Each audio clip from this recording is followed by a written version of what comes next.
हमारा जो आज का टॉपिक है बेटा वो है फंक्शंस। फंक्शंस की डेफिनेशन पहले देखें तो फंक्शन किसको कहते हैं। देखो, let X and Y be two non empty sets. पहले ना हम दो नॉन एम्प्टी सेट्स ले लें, ठीक है। एक सबसेट एक्स क्रॉस वाई को फंक्शन कहते हैं, a subset of Cartesian product का सबसेट जो होगा X cross Y is called a function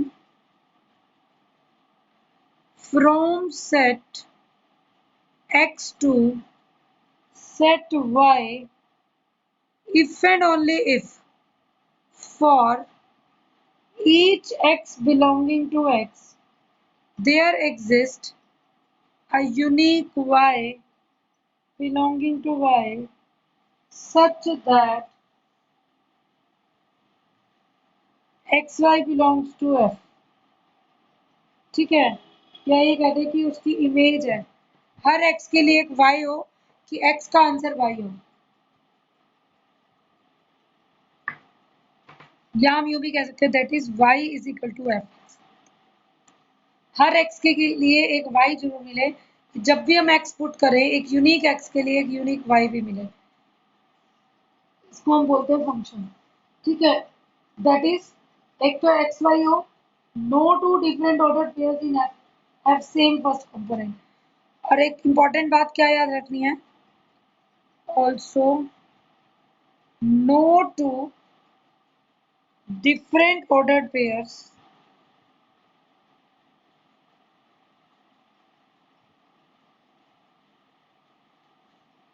in F have same first component।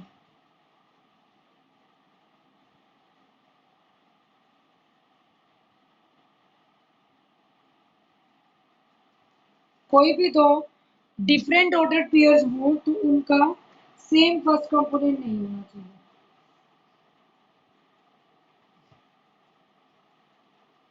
Next देखो, अब हम फंक्शन डिफाइन कैसे करते हैं। हम बोलते हैं ये सेट एक एक्स है, there is a set Y, this is a function है from set X to Y. और जब भी कोई एक्स लेंगे तो एक्स के लिए एक यूनिक एलिमेंट होना चाहिए, that is known as function. Function के अंदर दो डेफिनेशंस और भी आएंगी, what is image and what is preimage. Unique element, जो एलिमेंट y यहाँ पर मिलेगा आपको, unique element y belonging to y is called image of x belonging to x under function f from x to y। ठीक है, pre image क्या होगी, the element, अब जिस x का जो आंसर है वो y, वो तो इमेज कहलाती है। मींस आपने x की वैल्यू 1 पुट करी, सपोज आंसर 2 आ गया, x की वैल्यू 2 पुट करी, आंसर 4 आ गया, तो that is the image. What is pre image, the element x is called pre-image or inverse image of y।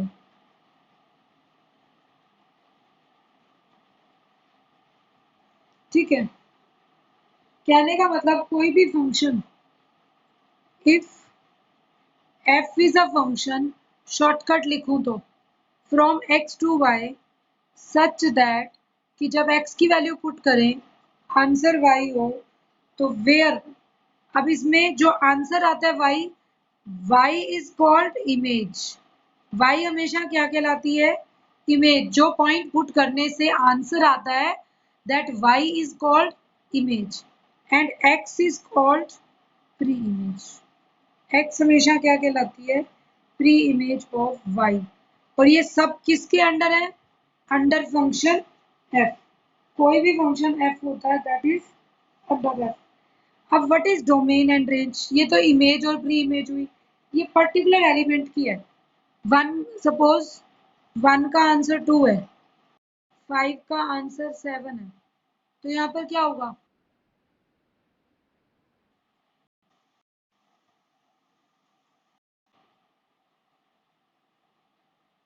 यहाँ पर 2 इमेज है, 1 प्री इमेज है।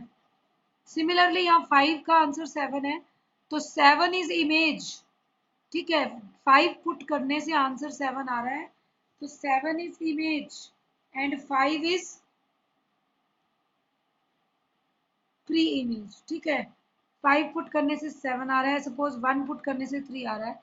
सपोज आपको ऐसा फंक्शन दे दूं, f x is equal to x plus 2, तो आप चेक भी कर सकते हो। देखो, x की जगह 1 पुट करेंगे तो आंसर विल बी 3, 5 पुट करेंगे तो answer will be 7।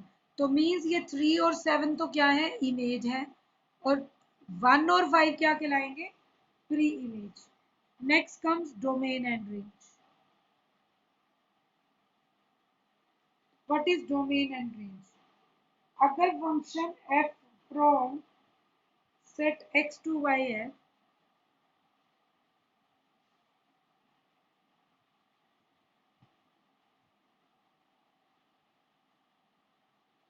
let f be a function from x to y, then बेटा जो पूरा सेट x होता है, x के अंदर वाले एलिमेंट तो प्री इमेज कहलाते हैं, पूरा सेट जो होता है x, उसे हम क्या बोलते हैं?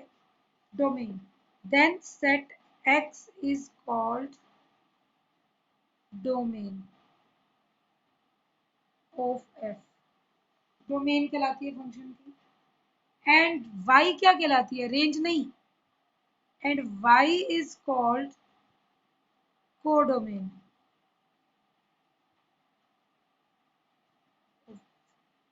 x डोमेन कहलाती है, y कोडोमेन कहलाती है।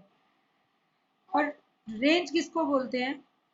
Range is set of all images of elements of x। x के हर एलिमेंट का इमेज निकालेंगे, तो जो आंसर आंसर होते हैं, इमेजेस के सेट को रेंज कहते हैं। पूरा x डोमेन कहलाता है, पूरा y कोडोमेन। ऐसा हो सकता है ना, यहाँ 9 है, 15 है, ये किसी का आंसर नहीं बने, तो आपकी डोमेन तो पूरा हो गया x, क्योंकि इसमें तो सारे एलिमेंट लेने। ये पूरा y क्या हो गया? कोडोमेन। लेकिन रेंज क्या बनेगी? सिर्फ वही एलिमेंट जो किसी का आंसर थे। जो एलिमेंट आंसर में नहीं आया, मीन्स इमेज नहीं बने, that are not a part of it. वो कोडोमेन के तो मेंबर्स हैं, बट वो रेंज में नहीं होंगे।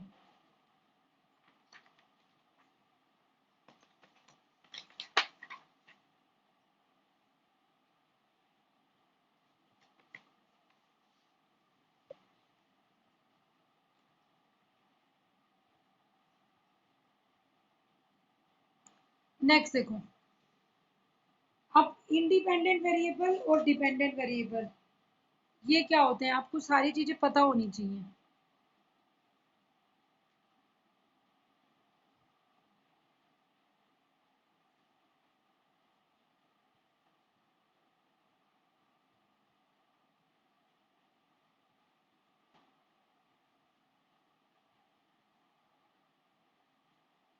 देखो बेटा, इंडिपेंडेंट वेरिएबल वो वेरिएबल होता है जिसमें हम ये बोलते हैं कि अगर y is some function of x, ठीक है, तो लेट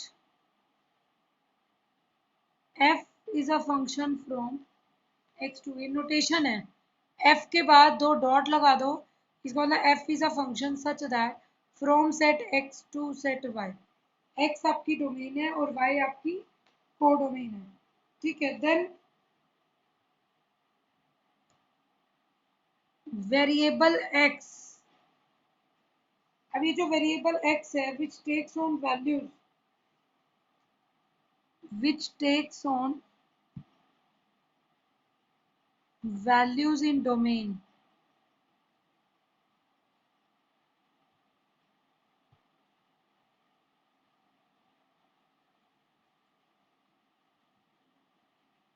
मतलब बेटा इंडिपेंडेंट का नाम से क्लियर है, इंडिपेंडेंट मीन्स वो डिपेंड नहीं कर रहा किसी पर, उसका अपना डिसीजन है। तो ये कहता है फंक्शन अगर एक्स टू वाई हो, जो भी आप एक्स पुट करते हो, जो भी वैल्यूज डोमेन में से लेते हो वो इंडिपेंडेंट है। क्यों? हम हमेशा एक्स पुट करते हैं, वाई तो उसके ऊपर डिपेंड करता है। आपने एक्स वन पुट किया, वाई टू आ जाए। सपोज आपने एक्स टू पुट किया, आंसर फाइव, वाई का फोर आ गया, तो मीन्स वो तो एक्स पर डिपेंड करते हैं। तो x is independent and the variable y which takes values as range of values of x is called,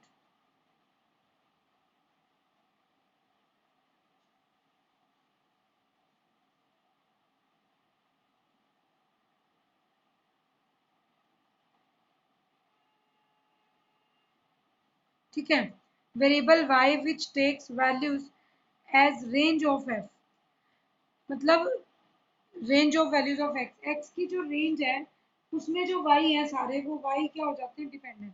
suppose मैंने एक फंक्शन लिखा y is fx, कहने का मतलब दैट इज y is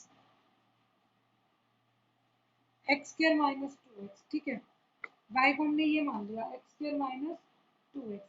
अब क्या होगा बेटा, जब जब y की वैल्यू चेंज होगी, x की वैल्यू, x को वन पुट करेंगे तो y will become one minus two minus one, x को टू पुट करेंगे four minus four zero, x को थ्री पुट करोगे nine minus six. It means कौन चेंज हो रहा है, एक्स, और उसकी वजह से y की वैल्यू तो ऑटोमेटिकली डिफरेंट आएगी। तो x is independent variable, x तो यहाँ पर होता है इंडिपेंडेंट वेरिएबल और y होता है डिपेंडेंट वेरिएबल।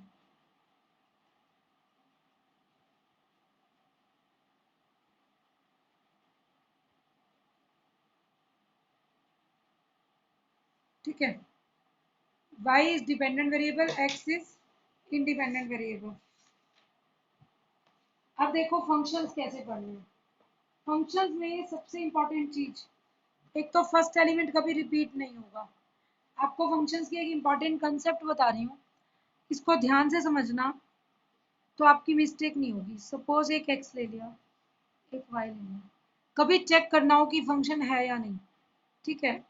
तो आप हमेशा ध्यान रखना, अगर मैं इसे पर्सन मान लूँ, सपोज कंसिडर कि एक्स सेट हमारा पर्सन्स का सेट होता है और वाई को प्लेस मान लूँ, कैसे आपको पता चलेगा किसी दो पॉइंट्स का एक आंसर हो सकता है?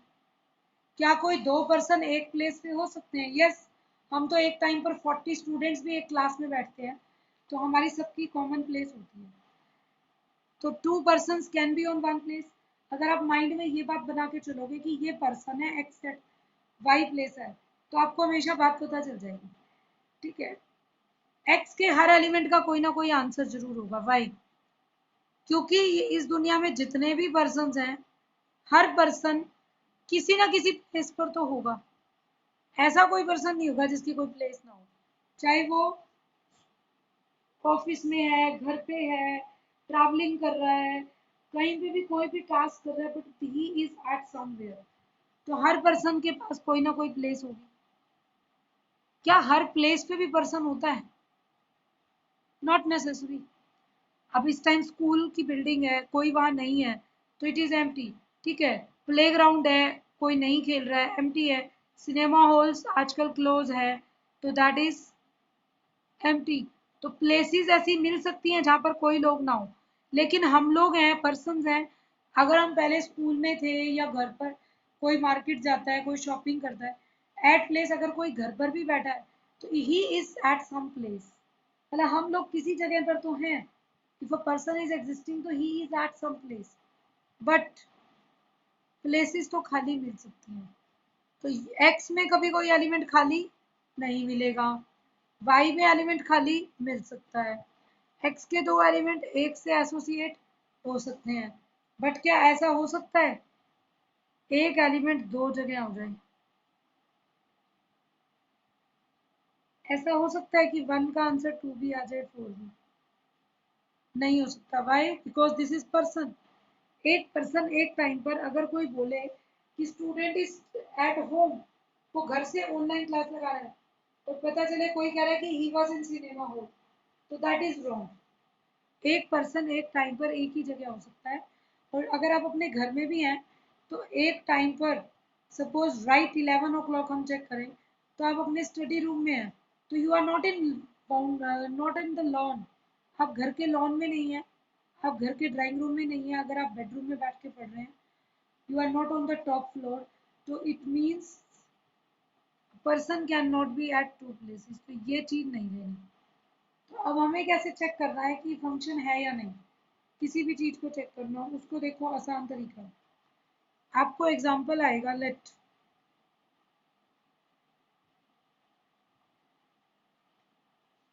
x इज 1 2 3 4,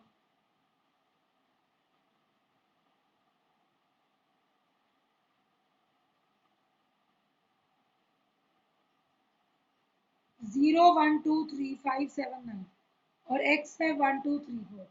ये दो सेट दे दिए। तो कह रहा है if f is defined as 1 1 2 0 3 7 4 9, क्या f फंक्शन है? कैसे पता चलेगा? f के एलिमेंट है 1 2 3 4। आपने ये देखना है कोई एलिमेंट खाली ना बचे। 1 का कोई आंसर है, 2 का है, 3 का है, 4 का है।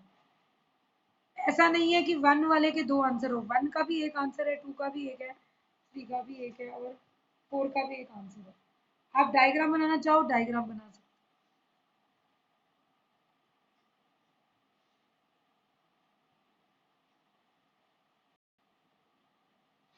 1 2 3 5 0 7 9 ये दिया हुआ है।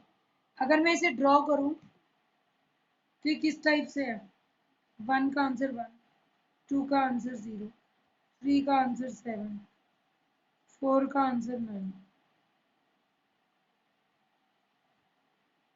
ठीक है, तो ये गिवन है। अब आप देखो, x का कोई एलिमेंट खाली नहीं बचा, सारे एलिमेंट्स यूज हो जाने चाहिए।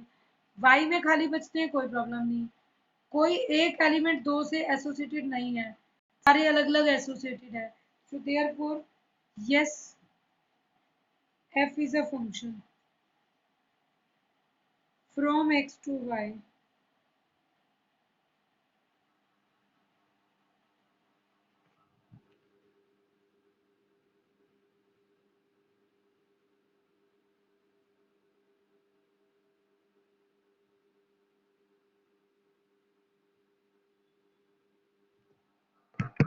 देखो बेटा,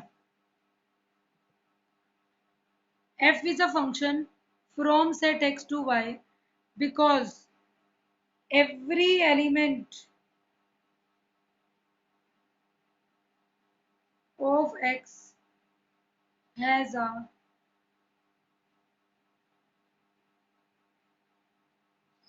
unique image in y। x के हर एलिमेंट का y में यूनिक इमेज है। नेक्स्ट, और अगर आपसे कोई रेंज पूछे 1079 इज रेंज, तो पूरा सेट क्या कहलाएगा? कोडोमेन। और 1079, ये 1079, इन चार एलिमेंट्स का सेट क्या कहलाएगा? रेंज। रेंज वो होती है जो किसी की इमेजेस होती हैं, और जो कुछ भी इमेज वगैरह नहीं बने लेकिन पूरे सेट के अंदर है, तो वो पूरा सेट कोडोमेन है।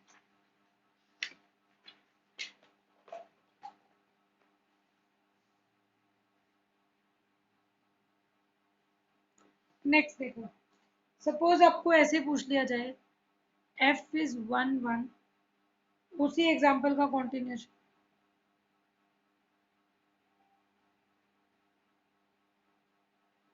अब f फंक्शन है, अभी भी है, क्यों?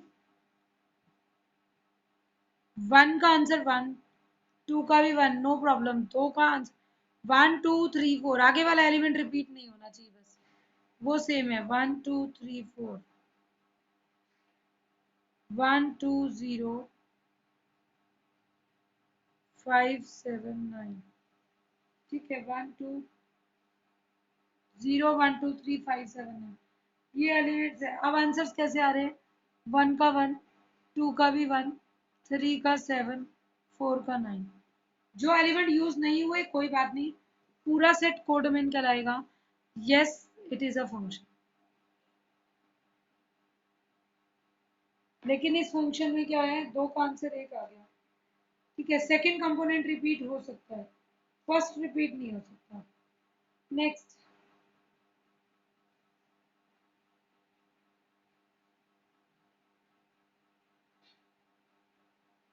देखो बेटा, एफ एक्स सेट दे दिया 1 1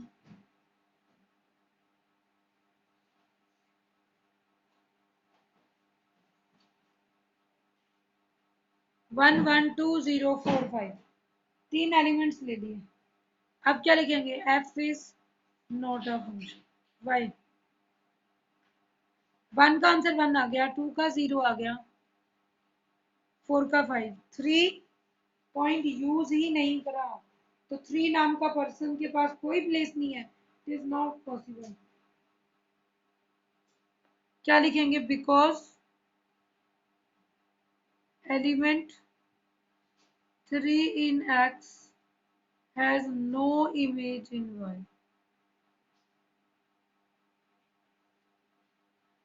तो जो भी X है, 3 एलिमेंट की कोई इमेज नहीं है, तो ये फंक्शन नहीं होगा। नेक्स्ट आपके पास आएगा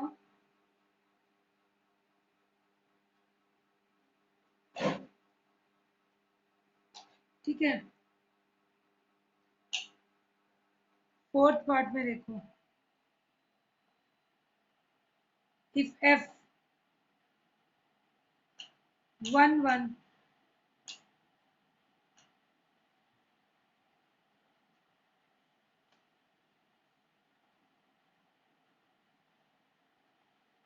1 1 1 0 2 3 3 5 4 7।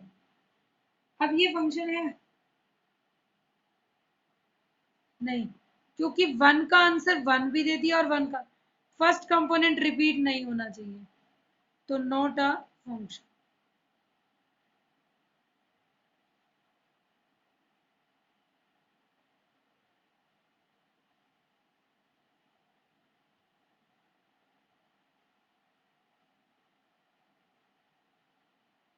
ठीक है, ये भी फंक्शन नहीं है क्योंकि फर्स्ट कंपोनेंट रिपीट हो गया, तो आपको ये चीज ध्यान रखनी है, फर्स्ट कंपोनेंट रिपीट नहीं होना चाहिए। एरो डायग्राम से आप क्वेश्चंस को शो कर सकते हैं। रोस्टर फॉर्म का मतलब होता है एलिमेंट्स को ओपन करके लिखते हैं। सेट बिल्डर में फंक्शन को हम कैसे लिखते हैं? x such that x is y is equal to x square, तो मतलब एक्स वाई के फंक्शन के रूप में फॉर्मूला भी दे सकते हैं, डायग्राम भी दे सकते हैं और ग्राफ भी दे सकते हैं। ठीक है, ये रिप्रेजेंटेशन ऑफ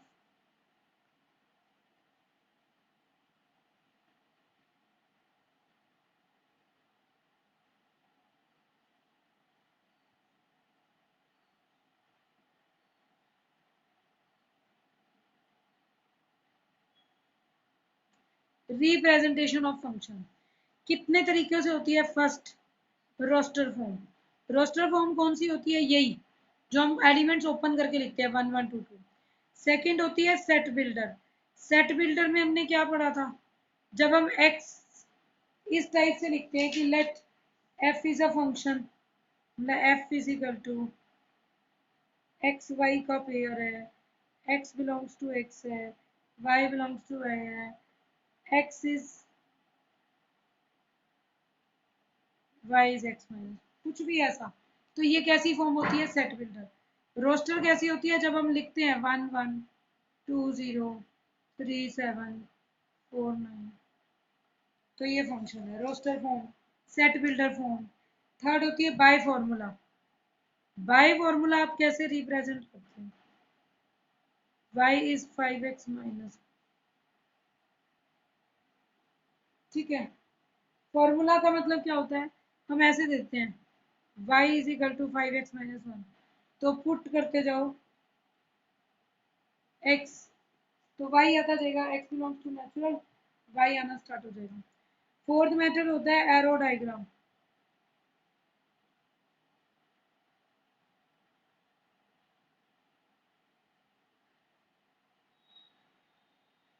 एरो डायग्राम में क्या होगा,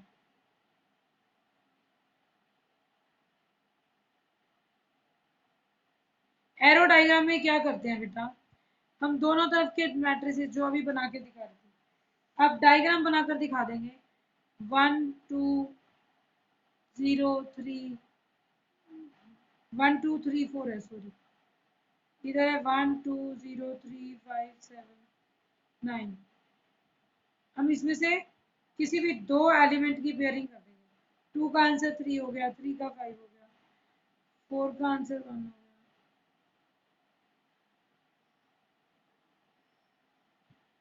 ठीक है, तो ये एरो डायग्राम है, इस तरीके से भी आप फंक्शन को रिप्रेजेंट कर सकते हैं। और फिफ्थ मेथड है बाय ग्राफ।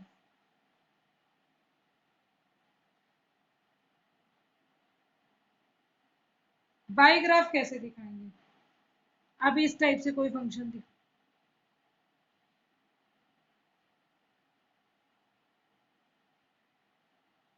ठीक है, कोई ग्राफ बनाकर कर्व को दिखाना, वो भी हमें रिप्रेजेंट करता है कि फंक्शन है या नहीं है। अब ये भी एक फंक्शन है,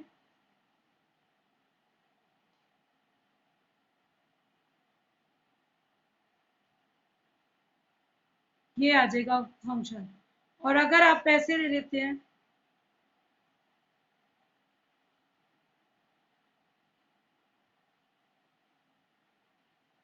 ठीक है, ये फंक्शन नहीं होगा। तो इस टाइप से क्वेश्चंस करने हैं। फंक्शंस की अलग अलग टाइप हो जाती हैं।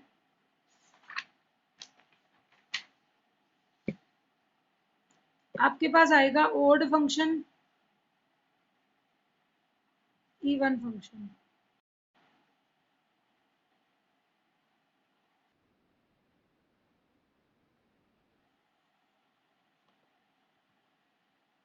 ऑड फंक्शन और इवन फंक्शन। बेटा ऑड फंक्शन वो फंक्शन होते हैं whenever we replace x by minus x, तो माइनस एफ एक्स आ जाए। और अगर माइनस एक्स रिप्लेस करने से प्लस का ही एफ एक्स आ जाए तो वो इवन होता है। जैसे मैंने लिया साइन एक्स, तो sine of minus x minus sine x होता है, x cube plus x, minus इसका कॉमन माइनस, तो माइनस टोटल बाहर निकल जाएगा। ये ऑड फंक्शंस हैं। 3x³ -5x, ये भी ऑड है। इवन क्या होते हैं, cos of x, cos of minus theta हो गया, x4 + x², तो अगेन ये भी माइनस एक्स करोगे तब भी प्लस का हो जाएगा। ठीक है, तो ये इवन फंक्शन होते हैं। बट कुछ फंक्शन ऐसे होते हैं, मान लो मैंने लिया f(x) = 3x³ + 7। अब f ऑफ माइनस एक्स करेंगे तो -3x³ + 7, माइनस कॉमन लेंगे, कॉमन ना लूं तो ये सेम नहीं है, कॉमन ले लूं तो ये फिर भी सेम नहीं है। अब तो this is neither even,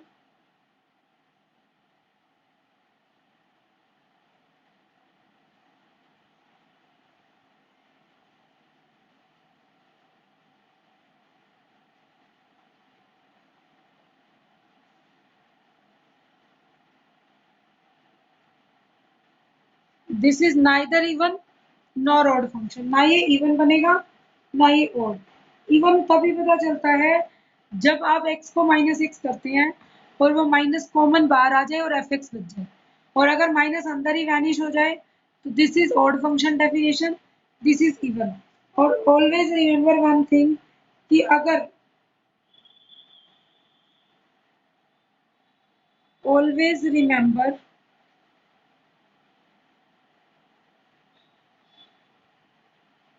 difference of even function and odd function is always odd. Odd function और इवन फंक्शन का f(x) minus f of minus x कर लेना, चाहे फंक्शन कोई सा भी हो, किसी भी फंक्शन में से उसी का ही माइनस करके और सब्ट्रैक्ट, हमेशा ऑड बनेगा। एंड अगर इनका सम कर दूं एफ एक्स और एफ माइनस एक्स का, इज ऑलवेज इवन फंक्शन। अगर साइन चेंज होता होगा तो भी, नहीं होता होगा तब भी, हमें ये चीज ध्यान रखनी होगी कि वो इवन फंक्शन बन रहा है या ऑड फंक्शन बन रहा है। ठीक है बेटे, it is always even function और ऑड फंक्शन। ठीक है, तो अभी आपको ये पता चल गया कि फंक्शंस किस टाइप के हैं। अभी तो काफी सारा टॉपिक है हमारा। नेक्स्ट एक्सरसाइज अभी स्टार्ट नहीं होगी, कल स्टार्ट होगी। आज तो आपको डेफिनेशन ही करनी है सारी। कल आपको टेबल और चार्ट बनाना सिखाऊंगी कि पूरे फंक्शन को आइडेंटिटी फंक्शन कैसे करते हैं, चेंज कैसे करते हैं, हम किस टाइप से इसको सॉल्व कर सकते हैं। अभी के लिए तो आज आप इतना पढ़ो कि हर तरीके का फंक्शन कैसा होता है, उसकी प्रॉपर्टी कैसे होती है, और फर्स्ट एग्जांपल कर सकते हो जिसके अंदर आपसे कोई फंक्शन दे दिया और ऐसा पूछ लिया a1